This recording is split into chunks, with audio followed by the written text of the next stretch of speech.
नमस्कार मंडळी. ऊस भरायचा होता पण ट्रॅक्टरवाल्यांनी म्हटलं ऊस भरू शकत नाही आपण. मग आऊतवाराला सांगितलं की माझा ऊस जरा भरून दे बाबा. ट्रॅक्टरवाला आणि आऊतवाला दोघांनी सांगितलं शेतामध्ये रान असल्यामुळं नांगरट काय सरळ होणार नाही.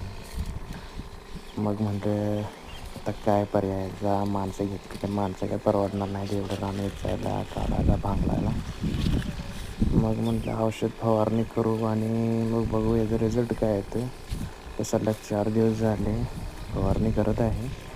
रान कमी झालं की मग दोघांना परत विचारणार ऊस भरता येईल का. पण हे जे ऊसातले मित्र असतात ह्यांचा टायमावर नियोजन केलं, व्यवस्थापन चांगली केली तर ऊस चांगला येतो आणि पैसेही 4 वाचतात. नाहीतर शेतीमध्ये फायदा भरपूरच होतो.